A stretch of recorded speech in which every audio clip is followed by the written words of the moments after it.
어디 새로운 곳 가거나 아까 다음 오거나 이럴 때 다음 지도를 보지 않아요? 네네. 다음 지도 앱도 있죠. 네네. 그렇죠. 그리고 SMS, 네. 또 이메일도 있을 것이고 네. 브라우저, 검색도 할 테니까 네이버 앱 다음 앱 쓸 것이고 다음 지도가 이제 바로 그런 역할을 하는 거죠. 서울버스도 주로 쓰죠. 네네네. 네. 또 하철이도 쓰고 하철이, 서울버스, 다음 지도 앱 다 뭐냐? 지도에 기반한 서비스들이죠. 네. 지도에 기반한 서비스들은 어떤 특징을 가지고 있냐? 내가 어딘가에 미지의 공간에 가고자 할 때 그 장소에 대해서 궁금한 거죠. 첫 번째로. 두 번째로 궁금한 건 그 장소로 어떻게 갈지가 궁금하죠. 네. 이 경로로 갈까, 저 경로로 갈까, 버스 타고 갈까, 몇 분 걸릴까, 이런 게. 여기에서 비즈니스 모델이 싹 틀 수 있죠. 어떻게? 내가 강남역에 호프집을 가고 싶은데 호프집이 얼마나 많아요. 네. 친구한테 추천받을 수도 있지만 매번 전화할 때마다 친구한테 야, 그 장남역에서 맛있는 호프집 어디 물어볼 수는 없잖아요. 그때 다음 지도에서 호프집을 검색한다고 생각해보세요. 그때 호프집을 검색할 때 최상단에 나오게 되면 사람들이 갈 확률이 높아지겠죠. 그러면 다음 지도의 다음은 그걸 광고 비즈니스 모델로 활용할 수도 있고, 네. 혹은 예를 들면 내가 특정한 A 장소에 갔는데 그 A 장소에서 쿠폰을 줘. 새로 호프집을 오픈해가지고 거기서 10% 할인 쿠폰을 주는 거예요. 그럼 갈까요, 안 갈까요? 아무래도 갈 거 아니에요. 그러면 할인 쿠폰을 제공하는, 그게 소셜 커머스인데 그게 로컬이라고 하는 지도 위에서 운영이 되게 되면 쿠폰 비즈니스 모델과 엮일 수가 있죠. 그 얘기는 로컬 관련된 비즈니스 모델이 무궁무진한 거죠. 첫 번째는 광고가 있고 지도 기반에서, 두 번째로는 방금 얘기했던 소셜 커머스와 연계가 있고 전자상거래, 여러 가지 형태의 비즈니스 모델이 싹 틀 수 있어요. 로컬 쪽도. 그렇죠? 그런데 그 위치 기반에서는 그 법적인 규제가 좀 그쵸. 강도가 높잖아요. 모든 비즈니스 모델이 그래요. 모든 서비스가 그렇고, 서비스가 기술이 고도화되면 규정과 법이 따라가지 못해요. 네. 네. 근데 그거는 웹도 그랬어요. 웹도 구글이 검색을 할 때 주민등록번호 검색하고 뭐 이런 여러 가지 이슈가 많았었잖아요. 그 얘기는 기술이 먼저 앞서 나가게 되면 사회 규제와 법이 그걸 따라가기 마련이에요. 로컬 쪽도 워낙 스마트폰, 모바일이 빠르게 발전하다 보니까 로컬의 그런 사회 규범과 규제가 못 따라가는 거예요. 그래서 위치정보 사업, 또 위치정보 서비스 사업자, 이런 법적 규제도 풀리고 있어요. 왜? 이 모바일에서 사용자가 이거 편하게 쓰고 있는데 불편한 법적 규제가 있다라고 하면 얼마나 불편하겠어요. 그래서 프라이버시 이슈, 보안의 이슈를 좀 최소화한 채 사용자의 편익을 좀 더 극대화하기 위한 방안들이 모색이 되고 있죠. 그래서 이거는 닭의 모가지를 비틀어도 새벽이 온다고, 결국 기술이 항상 사용자의 편의를 위해서 훨씬 더 편리해지고 있기 때문에 법적 규제와 사회 규범은 그걸 따라갈 거예요.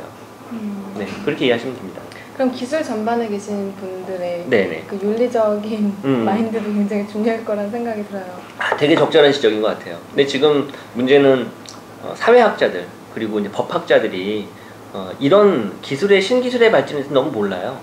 네. 그렇잖아요. 그걸 알아야지 그거에 맞춰가지고 미디어법은 어떻게 바뀌고 방송통신법은 보안, 개인정보보호 이게 다 나와야 되는데, 기술은 여기가 있는데 아직 사회 규제는 여기 와 있어요.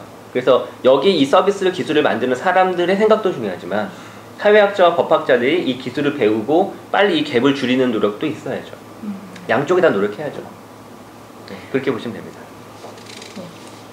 그 최근에 스티브 잡스의 그 이제 사임으로 네, 이제 큰 이슈가 되고 있어요. 그러게요. 그래서 네. 이제 어떤 측에서는 이제 우리나라 삼성과 LG를 걱정하는 시각에서는 기회일 수 있다라고 얘기를 하지만, 네. 그 애플이라는 회사가 받게 될 영향이나 아니면 거기에 따른 대처 방안으로 다음에서는 어떤 준비를 하고 계신지. 그러게요. 참 애플의 아이폰이 가져다준 정말 상징적 의미가 되게 크죠. 네. 예, 스마트폰 시장을 열었고 또 혁신이라고 하는 비즈니스 모델을 만들어갔고, 또 그 이후에 아이패드와 iTV와 끊임없는 혁신적인 도전을 만들어낸 게, 사실 따지고 보면 스티브 잡스지만 스티브 잡스 개인만의 몫은 아니겠죠. 예. 이순신 장군이 아무리 잘 싸웠어도 그 뒤를 뒷받침해주는 병사들이 없었으면 아무 의미가 없거든요. 똑같이 스티브 잡스가 우선 첫 번째 죽은 게 아니고 경영위원회 이사진으로 남고 있고, 이사 의장으로 남아있고, 두 번째로 스티브 잡스가 애플을 하루 이틀 만든 게 아니라 거의 10년, 20년 넘게 계속 그동안 초기 때부터, 중간에 잠깐 사임을 했었지만 지금까지 이어져 왔기 때문에 스티브 잡스의 사상, 스티브 잡스의 조직 문화가 애플에 그대로 고스란히 남아있다는 생각을 하거든요. 네. 그게 갑자기 하루아침에 사라지지 않을 것 같거든요. 그런 면에서 보면 비록 스티브 잡스가 잠깐 뒤로 물러났다 할지라도 애플이 갑자기 흔들리거나 그러진 않을 것 같아요.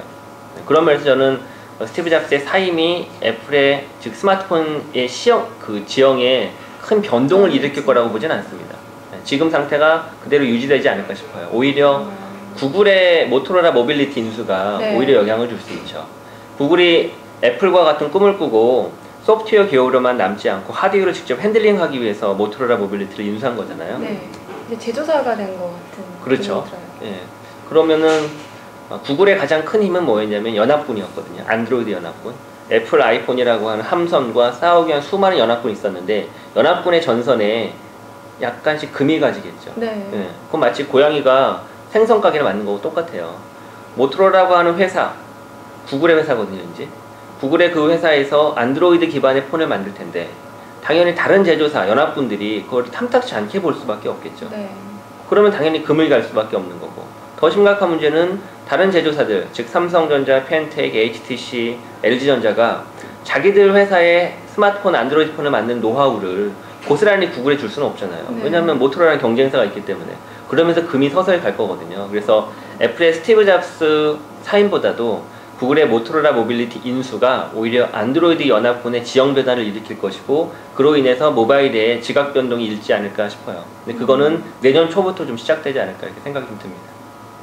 그 삼성이 바다라는 OS가 그렇죠. 있잖아요. 네네. 그러면 만약에 삼성에 지금 몸을 담고 계신다면 네네. 지금 이런 대처 방안으로 그 OS 구동을 계속 연구를 하실 것인지 아니면은 어떻게 계획을 하실 것 같으세요? 제가 만약에 LG전자에 몸을 담고 있다라고 하면 그런 짓을 하지 않을 텐데 삼성전자라고 하면 그런 꿈은 꼭 꿔야 된다고 생각을 해요. 애플이 아이폰을 만든 게 하루 이틀 만든 게 아니거든요. 수많은 시행착오 끝에 만든 거예요. 구글이 최근에 오픈한 구글 플러스라고 하는 소셜 네트워크 서비스가 갑자기 나온 게 아니거든요. 과거에 구글 버즈부터 시작해서 오컵부터 해서 수많은 도전 끝에 나온 거거든요. 삼성 역시나 그런 꿈을 꿔야 된다고 생각을 해요. 그래서 바다라고 하는 OS에 대한 도전은 바람직한 일이라고 보고 그 꿈은 꾸준히 꿔야 된다고 생각하고 그 외에 안드로이드와의 적절한 동거가 필요하고 또한 윈도우폰, MS와의 적절한 또 제휴가 필요하겠죠. 그래서 향후 바다라고 하는 OS를 띄우기 전까지는 적절히 구글과 MS를 활용하고 그 이후에는 바다를 어떻게든 띄울 생각을 해야죠. 그래서 저는 훌륭한 전략이라고 생각합니다. 적절한 타협점을 찾는 것이 중요하다. 네네. 모든 일이 하루아침에 되는 건 아니거든요. 마이피플도 네. 굉장히 하루아침에 딱 만들어진 앱은 아니라고 생각해요. 네. 그 카카오톡 같은 경우는 왓츠앱을 기반으로 계속 네네. 연구를 그랬죠. 끊임없이 해서 결국 카카오톡을 만들어냈다는 기사를 봤어요. 네. 그 마이피플이 나오기까지 그 계획을 어떻게 하셨으며 또 네. 그 기획은 어떻게 되었고 그 수익 창출 모델을 위해서 어떤 시장 조사를 하셨는지 네. 궁금합니다. 마이피플은 사실 왓츠앱을 보고 만든 건 절대 아니고요. 룹트란 서비스가 있어요. 이건 제가 처음 밝히는 거네요. 사실 그동안 마이피플에 대한 과거 그리고 마이피플에 만들어진 배경에 대해서는 거의 그 이전에는 얘기는 안 했는데 LOOPT라고 하는 룹트란 서비스가 있어요. 네. 아이폰이 나오면서 미국에서 정말 인기를 끌었던 앱인데 지금은 사실 조금 약해졌고요. 룹2의 서비스 초기 모델이 딱 사람들과의 커뮤니케이션과 사람들의 정보 공유를 도와주는 소통의 앱이었었거든요. 룹트란 서비스가. 그래서 저는 룹트를 딱 보고 아 이거다. 마이피플도 이렇게 만들어야 되겠다라고 해서 룹트를 보고 시작을 했던 게 마이피플이고요. 룹2가 좀 UI가 화려하고 지도 기반의 서비스라고 한다면 마이피플은 지도보다는 그냥 메시징 중심의 서비스였고요. 네. 그 이후에 이제 MVIP나 또 스티커나 이런 기능을 좀 추가하게 되면서 기능이 좀 더 다변화졌다고 이해하시면 될 것 같아요. 마이피플은 그러다 보니까 사실 3-4개월 동안 나온 게 아니라 좀 오래 걸렸어요. 1년 이상 걸린 서비스고요. 예, 그리고 중간에 프로타이핑도 이렇게도 해봤다가 저렇게도 해봤다가 맨 마지막으로 나왔습니다. 심지어 초기에는 전화번호가 아니라 그냥 아이디 기반으로 처음에 만들었다가 아이디 기반을 하다 보니까 서로가 누구인지 내 주소록이 등록이 안 됐다 보니까 어렵더라고요. 그래서 다시 또 뒤늦게 전화번호를 집어넣고 전화번호만 가지고 하기에는 나중에 서비스의 확장성이나 유선과의 연동이 좀 부족할 것 같아서 그래서 사실 아이디도 같이 이렇게 두 가지를 집어넣었죠. 그렇게 해서 나온 배경이 있고요. 마이피플의 비즈니스 모델은 다양할 것 같아요. 아까 제가 잠깐 설명드렸던 로컬 그리고 또 모바일 검색 부분에 있어서도 카머스와 연동하는 모델이나 광고가 있는 것처럼 마이피플도 광고 그리고 또 카머스 연계 쿠폰 연계 이런 형태의 비즈니스 모델을 좀 확장해 갈 생각입니다.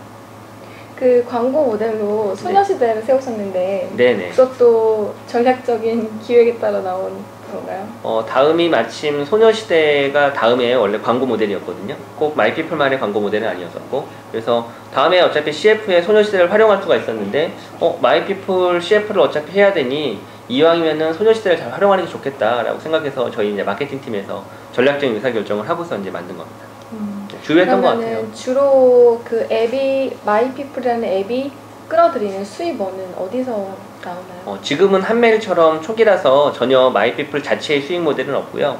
아마 올 연말부터는 조금씩 보여드릴 수 있을 것 같아요. 아까 설명드렸던 쿠폰 연계가 됐든 소셜 커머스 연계가 됐든 혹은 다음에서는 채널링이라고 하는 서비스를 좀 구상을 하고 있는데, 그런 채널링 서비스의 광고 입점 형태가 됐든 그런 모델들을 좀 구상을 하고 있습니다. 잠깐 생각이 났는데 구글에서도 이제 전자상거래를 노리고 가구를 이용한 그 결제 시스템을 만든다는 얘기를 들었어요. 네. 혹시 마이피플도 그런 게 가능할 수 있을지? 그러니까 모바일 결제. 그러니까 구글 같은 경우에는 NFC라고 하는 칩셋을 활용을 해서 좀 더 쉬운 결제를 고민을 하고 있거든요. 그냥 막 구글이 생판 모르는 모바일 결제 시장에 뛰어드는 게 아니라 신용카드를 대신할 수 있는, 즉 카드라고 하는 하드웨어를 대신할 수 있는 NFC 칩셋을 활용한 결제 시장에 대한 고민을 좀 하고 있는 것 같아요. 근데 다음은 아직 모바일 결제에 대한 그런 구체적인 상까지는 기획하고 있지는 않고요. 어쨌든 마이피플이든 다음 앱이든 다음 지도 앱이든 다음에 모바일 웹이든 다음에 모바일 서비스에서 다양한 형태의 서비스 모델들을 가지고 있어서요. 이게 구글이 됐든 혹은 신용카드 회사가 됐든 다른 모바일 결제, 페이게이트 회사하고 연동되는 형태의 비즈니스 모델은 구상을 해볼 수 있을 것 같아요. 근데 자체적으로 좀 어떤 고민을 하고 있지는 않습니다. 네. 그 애플과 구글의 전쟁이 더욱 심화될 것이라는 기사를 봤습니다. 네. 그 두 개의 정말 그 어마어마한 기업의 네. 향후 전략을 네네. 예상해 보신다면? 애플은 기본적으로 비즈니스 모델 자체가 아이폰을 판매해서 버는 수익과, 두 번째로는 아이폰 내에서의 컨텐츠 유통 시스템이거든요. 네. 아이튠즈에서의 음악이라든가 앱스토어에서의 어플 판매라든가 혹은 북스토어에서의 책 판매 같은 것들, 그리고 또 아이스탠드에서의 잡지나 신문 판매, 철저하게 컨텐츠 유통 쪽이고요. 구글은 대부분의 무료 베이스의 서비스들이 구글이 제공하는 애드모브라고 하는 광고 플랫폼을 통해서 광고 형태의 비즈니스 모델, 카머스 형태의 비즈니스 모델을 가지고 있어요. 그래서 두 회사의 비즈니스 모델의 형태가 좀 다르고요. 물론 그러면서도 구글도 컨텐츠 유통을 꿈꾸고 있고, 반대로 애플도 어떻게든 광고 형태를 또 꿈꾸고 있어요. 아이애드라는 광고 시스템으로. 하지만 기본적으로 두 회사의 체질이라든가 두 회사의 역량이 좀 다르게 전개가 될 것 같아요. 애플은 컨텐츠 유통 쪽에 좀 가깝고 구글은 광고 쪽에 좀 가깝고, 그렇게 시장이 계속 성장하지 않을까 싶습니다. 제가 신문 검색을 하다가 네네. 한국경제 신문 사이트에서 마이피플 경쟁자를 카카오톡이 아닌 트위터라고 발언하신 거 기사를 봤어요. 네네.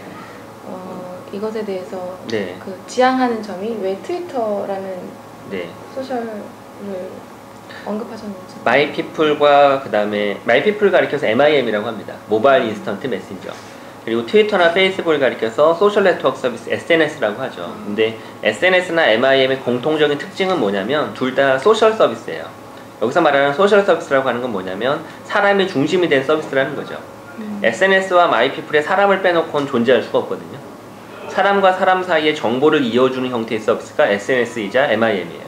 그런데 페이스북, 트위터가 최근 들어서 MIM의 기능을 통합하고 있어요. 페이스북에서 스카이프 기능이 제공되고 네. 페이스북에서 메일과 쪽지와 채팅을 할 수 있거든요. 그렇잖아요? 즉 그 얘기는 SNS가 MIM 시장을 잠식한다는 거거든요. 결론적으로 MIM도 서비스가 좀 더 확장되고 그리고 SNS에 대응하기 위해서는 어쩔 수 없이 SNS라고 하는 영역을 흉내내지 않을 수가 없고요. 더 중요한 거는 MIM과 같은 서비스의 큰 단점은 프라이빗한 서비스거든요.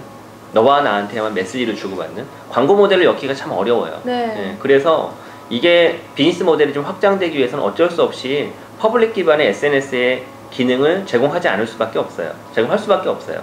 그래서 마이피플도 트위터 뿐만 아니라 페이스북과 같은 SNS를 흉내내겠다라는 거고, 근데 그게 단순한 흉내로, 즉 미러링 서비스라고 하면 의미가 없겠고요. 네. 마이피플의 MIM의 특징에 맞는 SNS의 기능을 집어넣어야죠. 그래야 차별화가 되겠죠. 그 부분을 이야기한 겁니다. 네. 이제는 그 다음 커뮤니케이션이라는 큰 회사에 대한 질문으로 넘어갈까 해요. 네.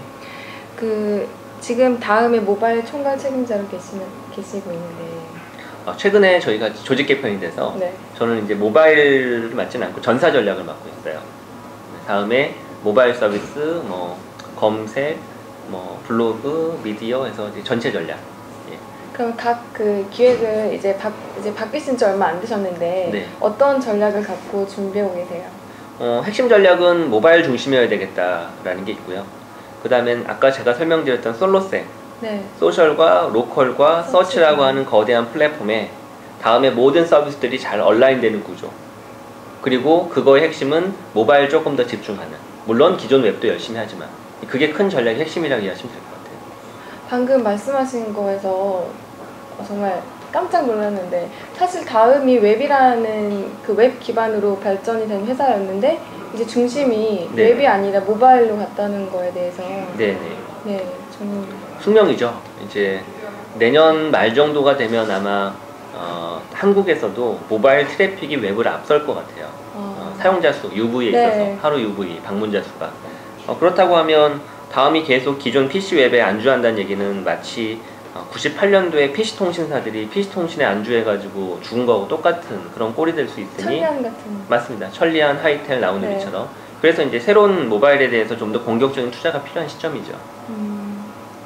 IT 업계 종사를 하시면 굉장히 수을 보는 안목이 굉장히 필요할 것 같다는 생각이 드는데 네네. 후천적으로 노력을 해서 얻으신 그런 시안이신지 아니면은 선천적이냐? 네 원래 감이 있었다. 전혀 감이 있지 않고요. 후천적이에요. 더 많이 들여다보고 많이 경험하고 남보다 먼저 써보고 남보다 더 오랜 시간을 느껴보고 철저히 100%다 후천적입니다. 노력에 의해서 돼야 돼요. 그래서 시간 관리 책들을 엄청 많이 내셨는데 네네. 사실 저는 그 네. 책을 읽고 네. 정말 시간을 왜 내가 항상 이렇게 음. 바쁘게 살아야만 하는 것인가를 깨달았거든요. 네네. 근데 그 책에 보면은 굉장히 다양한 앱도 사용하시고 네네. 툴도 사용하시고 네. 시간 관리 굉장히 조목조목 적어놓으셨는데 네. 그 중에서 가장 정말 추천할 만한 이런 뭐 앱이나 아니면은 뭐 그런 툴이 있을까요? 가장 추천할 만한 툴은 쓰고 계신 뭐 툴. 핵심 툴은 스케줄을 관리할 때 쓰는 캘린더 앱입니다. 내가 오늘 누구와 만나고 어떤 세미나에 가야 되고 어떤 회의가 있고 무엇을 해야 되고를 잘 정리해주는 스케줄 앱이 첫 번째가 있고요. 다음 캘린더라는 서비스가 있거든요. 네. 그래서 그런 캘린더 앱을 이용하는 게 첫 번째고, 두 번째로는 할 일을 관리해주는 유틸리티들이 있어요. 리멤버 더 밀크나 투둘리두나 혹은 구글 태스크나 이런 할 일 관리 유틸리티를 이용해서 내가 무엇을 해야 되는지, 오늘은, 내일은, 모레는, 이번 주는, 다음 주는 내가 무엇을 하고 살아야 되는지에 대해서 잘 항상 상시적으로 인지할 수 있는 그런 시스템을 만들어야죠. 그 두 가지가 핵심 시간 관리의 툴입니다. 언제 주로 사용하세요? 아침에 아니면은 매일 퇴근하실 매 때? 시간 사용해요. 거의 버릇처럼 봐요. 오늘 내가 뭐 해야 되지? 이거 깜빡 잊으면 안 되는데. 이거 내일 뭐 해야 되지? 아침에 출근하면서 잠깐 차가 막힐 때, 점심 먹을 때, 뭐 항상 봐요. 항상 수시로. 그렇게 후천적인 노력을 통해서 네. 지금 이런 시야를 갖게 됐다고 네, 말씀하시는 맞습니다. 거죠? 네, 후천적이에요. 노력하면 돼요. 그 다른 직장인들이 이 동영상을 많이 볼 텐데 네, 지금 20대 후반이나 네. 혹은 20대 초반이나 직장 생활을 하고 있는 사람들에게 시간 관리에 대한 10개명 정도 조언을 주신다면 네. 어떤 거를 꼽을 수 있을까요? 가장 시간 관리에서 핵심은 20대에서는요 성실한 게 답이에요. 잔머리 굴리지 말고 성실하게 더 많은 시간을 투입하는 게 답이에요. 즉 퀄리티보다 퀀터티가 중요한 거죠. 양적으로 지금은 잠 안 자고 가급적이면은 밥 먹는 시간 좀 줄이고 커피 한 번 먹고 담배 피는 시간 없애고. 네. 지금은 20, 30대는 처음부터 아까 제가 말씀드린 것처럼 선천적으로 머리가 엄청 인사이트가 뛰어나가지고 업무 생산성이 높은 사람은 드물어요. 기본적으로 많은 공부를 하거나 혹은 많이 경험을 하거나 많이 느끼거나 학습을 해서 내공을 키워서 그 내공이 커지면 나중에 남들이 한 10시간에 할 일을 1시간 만에 할 수 있거든요. 근데 그게 하루아침에 되는 건 아니에요. 즉 초반에 마중물이 필요하다는 거죠. 우리 그 펌프질 할 때도 지하수 끌어올릴 때도 네. 처음에 좀 마중물이 있어야지 물이 콸콸 나오잖아요. 네. 그 마중물이 바로 시간이라는 거죠. 그 시간은 20, 30대 초기에는 필요해요. 그래서 나는 1시간만 일하고 놀까 이게 아니라 10시간 좀 더 많은 시간을 투입을 해서 나를 단단하게 만들어야 돼요. 그래서 제가 조언하고 싶은 거는 10개명 다 집어치우고 딱 하나 말씀드릴 수 있는 거는 성실해라. 성실하라. 근데 그냥 성실하기만 하면 평생 성실하기라잖아요. 그럼 너무 슬프잖아요. 네. 네, 그래서 스마트하게 성실하라는 거고 스마트하게 성실하려고 하면 도구를 잘 활용해야죠. 우리 인간은 도구의 인간이잖아요. 석기시대하고 철기시대하고 다른 게 뭐죠? 석기시대는 돌로 싸웠고 철기시대는 강철, 검으로 싸웠잖아요. 누가 이겨요? 철기시대가 이기죠. 마찬가지예요.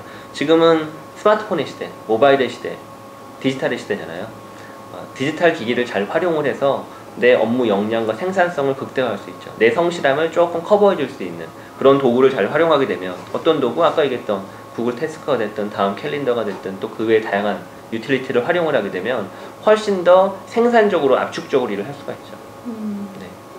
계속 개인적인 질문을 제가 여쭤보고 싶어서 네. 작은 그 카드를 만들었는데요. 제가 잠시 그걸 가져오도록 하겠습니다. 제가 아침에 준비한 거예요. 카드가 예쁜데요? 네. 네. 이게 마이크풀인가요? 이게 네, 대부분 그렇죠. 도구? 네, 그렇습니다. 마풀보다는 네.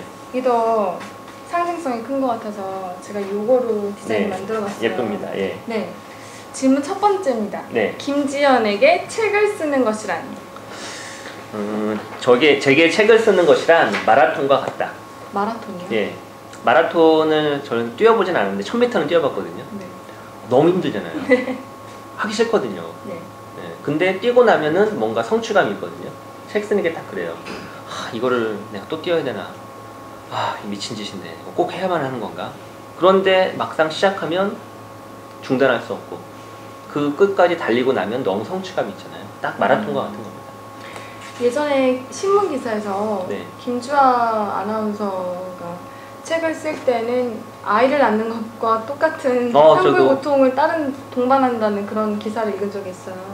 근데 책을 굉장히 많이 쓰셨잖아요. 네. 제가 검색하는 거로는 46권 정도 맞아요. 네. 쓰신 걸로 나와 있는데 그 많은 책을 정말 분야도 다양하고 네네. 정말 존경스럽다는 생각이 그게 듭니다. 정확한 표현인 것 같아요. 정말 애는 안 낳았지만 산고의 고통. 네. 정말 싫거든요. 아까 마라톤에 그래서 비유한 건데 너무 싫은데 이게 무슨 하고 나면 또 즐거움이 있다 보니까 계속 이게 마치 중독성이 있는 것 같아요. 맞습니다. 네, 김지연에게 책을 쓰는 것이란 마라톤과 같다고 대답을 해주셨어요. 성실성으로 네. 후천적인 노력으로 굉장히 많은 네. 노력을 하셨다고 하셨는데 네. 그렇다면 학창 시절의 김지연은 어떤 사람이에요? 학창 시절 김지연은 컴퓨터에 미쳤다. 네. 정말요? 저는 컴퓨터에 미쳐서요. 학교 1학기, 2학기 학사 경고를 받았어요. 네. 학교를 안 다녀가지고. 심지어는 시험 보러 갈 때도 집에서 컴퓨터 만지고 있었어요. 그래서 학과 동기들이 연락해서 지금 시험 봐야 되는데 왜 안 오냐고 막 난리를 칠 정도로 컴퓨터에 완전히 미쳤었어요. 컴퓨터가 너무 좋아가지고 컴퓨터에 푹 빠졌었어요. 그때도 그러면 관련 업종 내가 일하고 싶은 분야를 컴퓨터 전혀. 일하고 싶다고 그런 미래 계획을 세우고 컴퓨터에 빠진 게 아니라 그냥 좋아서 미친 거예요. 좋아서 미치다 보니까 그게 일이 됐고. 그래서 사실 이번 기회에 학생들한테 이야기해주고 싶은 건 그렇게 미치는 게 있어야 돼요. 단 그게 생산적이어야 되는 거지. 소비적이면 안 돼요. 예를 들어서 컴퓨터 게임에 미치면 게임만 하잖아요. 네. 그거 인생이 뭐 게임만 계속 할 수는 없는 거잖아요. 차라리 게임 프로그래머가 된다는 거예요. 생산적이어야 된다는 거죠. 그러려고 하면 미치는 게 언제든지 발을 뗄 수 있는 관점에서 미쳐야지 이게 그냥 무조건 미쳐가지고 그걸 소비만 하면 안 되죠. 생산적이어야 되는 거죠. 불안한 생각은 들지 않으셨어요? 있었죠. 당연히 불안했죠. 불안해서 심지어는 저희 부모님도 컴퓨터 못하게 하고 막 그랬었으니까. 근데 그 미친 게 조금씩 생산화 됐어요. 예를 들면 그냥 그것만 컴퓨터만 즐겨가지고 빠진 게 아니라 컴퓨터를 자꾸 분석하게 되고 좀 더 다양한 형태로 서비스, 그러니까 컴퓨터에 대한 활용 방법을 생각하게 되고 그러면서 제가 글을 쓰게 되고 그 글 쓴 걸 다른 사람들한테 보여주게 되고 이러면서 이제 강의도 하게 되고 책도 쓰게 되고 기회를 잡은 거죠. 이렇게 생산적으로 돼야 된다는 거죠. 근데 소비만 해서는 아무 의미가 없죠. 소비만 해서면 애플의 스티브 잡스가 만든 아이폰만 사는 것이지 그거를 본인이 만들 수는 없는 거죠. 그러니까 생산적으로 미쳐야 되는 거죠. 평소에 그러면 운동 같은 거는 좋아하시는지? 아, 이거 별로 안 좋아해요. 요즘에도 계속 컴퓨터와 네, 함께 컴퓨터와 뭐 네, 와이프하고 가끔 여행 다니고 뭐 이런 게 낙입니다. 그렇습니다. 네. 네.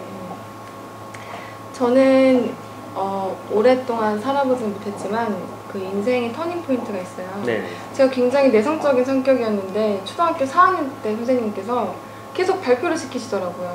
그래서 한 번 나가고 두 번 나가고 세 번 나가다가 나중에 한 과목을 전부를 다 발표를 했던 적이 있거든요. 아, 네. 그러면서 성격이 탁 바뀐 그런 계기가 있어서 지금도 그 초등학교 선생님한테 너무 감사하다는 생각을 늘 갖고 있는데 네. 혹시 힘든 시간에 손을 내밀어 주셨던 은사님이시나 아니면 뭐 친구나 아니면 혹은 어떤 계기나 이런 터닝 포인트가 됐던 이런 시점이 저는 인생의 터닝 포인트였던 시점은 첫사랑하고 헤어졌을 때였던 것 같아요.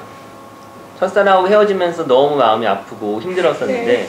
그때 제가 책 한 권을 읽었어요. 그 책이 그 이름이 화성에서 온 남자, 금성에서 온 여자. 네. 예. 그분이 쓴 책의 시리즈가 참 많아요. 그 책도 있고 이별하는 데 도움이 되는 책도 있고. 근데 그런 책들을 읽으면서 제가 얻게 된 큰 가치는 뭐냐면 시간. 그러니까 시간이 주는 어떤 치유. 그리고 두 번째로는 상대방에 대한 이해, 상대방에 대한 배려, 그리고 상대방에 대한 그럴 수 있겠다라고 생각하는 거 있죠. 네, 그러니까 그걸 통해서 그 터닝 포인트 통해서 제가 얻었던 건 뭐냐면 다른 사람들이 관점에서 사물이나 어떤 사건을 볼 때는 어떨까. 즉 마이피플을 나만 좋으면 안 되잖아요. 대중이 좋아야 되는데 사람들이 이 서비스를 쓸 때 필요로 하는 건 뭘까? 카카오톡은 이런데 마이피플은 어떤 점을 기대할까? 이런 것들이죠.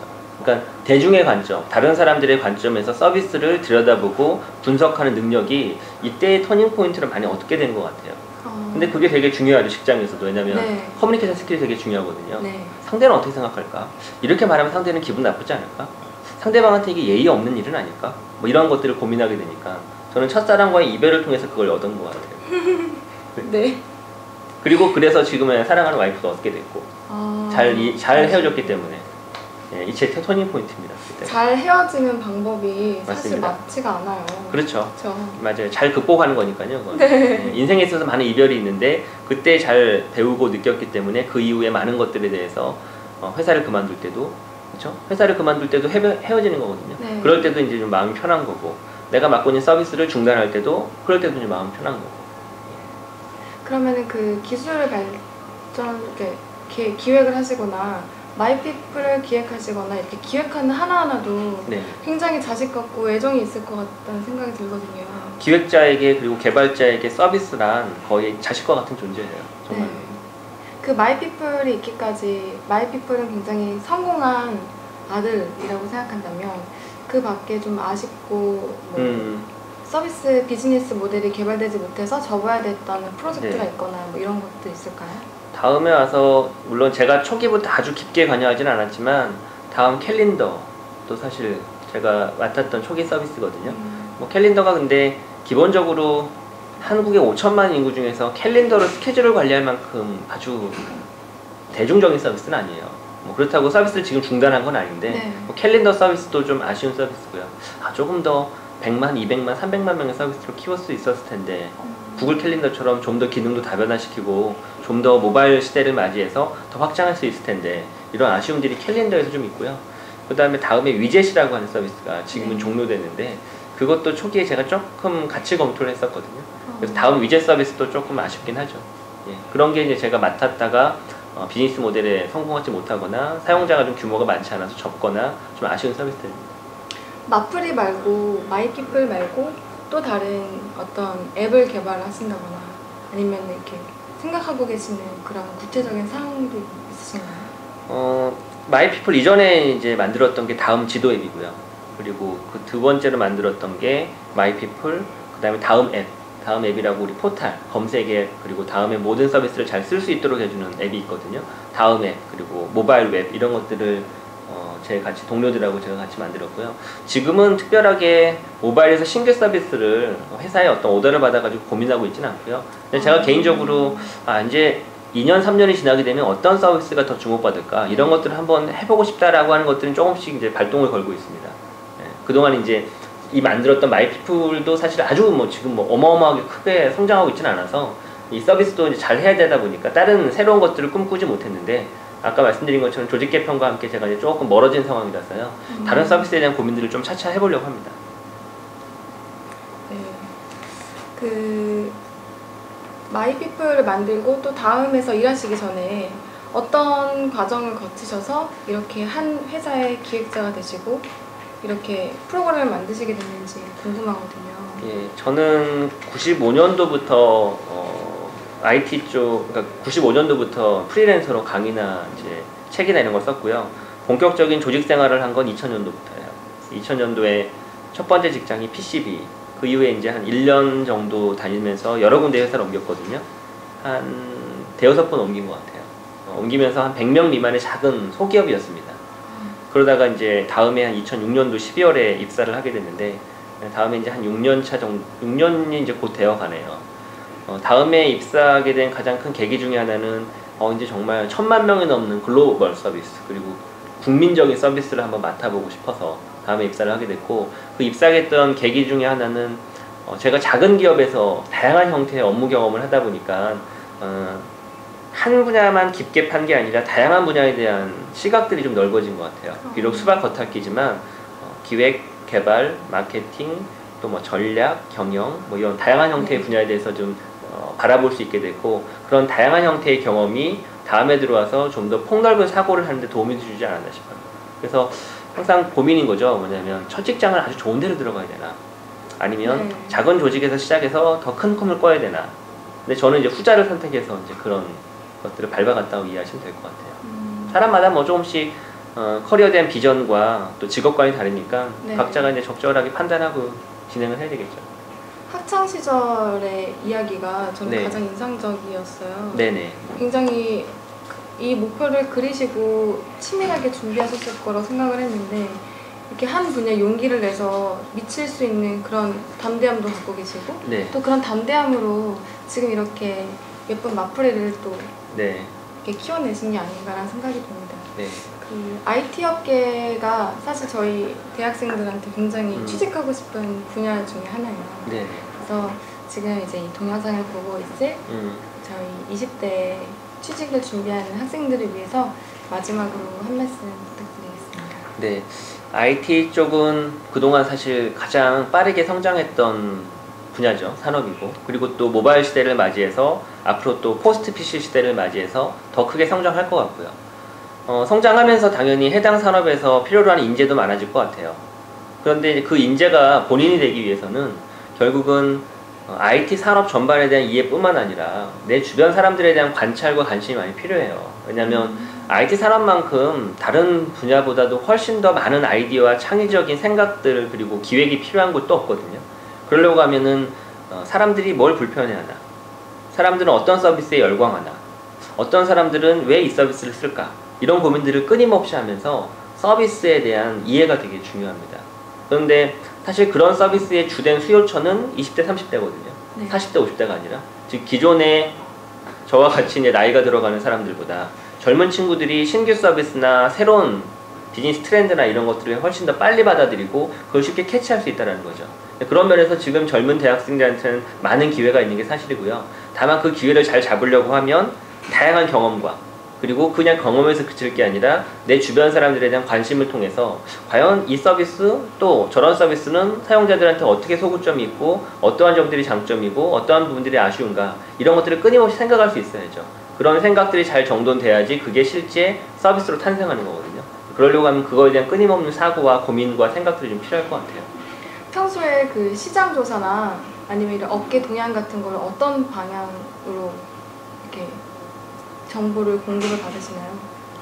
이제 큰 기업에 종사하는 저 같은 경우야 수많은 FGI와 또 마케팅 리서치, 보고서, 리포트 이런 것들을 많이 봤죠. 거기에서 나오는 인포메이션을 기반으로 해서 제가 생각하는 위즈덤, 제 지혜를 녹여내어가지고 인사이트를 얻기도 하고요. 근데 그거는 40~50%에 불과하고 나머지 50%는 끊임없는 내 주변 사람들에 대한 관찰이에요. 사람들은 뭘 불편해하나, 내 와이프는 어떤 것들이 서비스를 편하게 쓰고 있나, 우리 부모님은 뭘 아쉬워하나, 내 여동생은 어떠한 부분들을 잘 쓰고 있나, 미국에 있는 이 신규 서비스는 어떠한 부분이 단점인가, 사람들은 우리 마이피플에 대해서 어떠한 점들을 아쉬워하나를 끊임없이 들여다보죠. 그게 얻을 수 있는 가장 큰 인사이트죠, 사실은. 이런 거창한 FCI나 리서치를 통해서 얻게 되는 자료보다도 지금 제가 말씀드린 이런 사람들에 대한 관심을 통해서 얻게 되는 정보가 가장 값지죠. 질문을 제가 많이 준비한다고 생각했는데 네. 막상 실제로 뵈니까 네. 정말 시간이 너무 아쉬워요. 네. 2탄으로 뭔가 제가 다시 준비를 하면 네. 그때도 인터뷰를 해주실 수 있는 의향이 있으신지. 이 인터뷰 동영상에 대한 사람들의 반응을 보고 반응이 아주 좋으면 2차로 또 하겠습니다.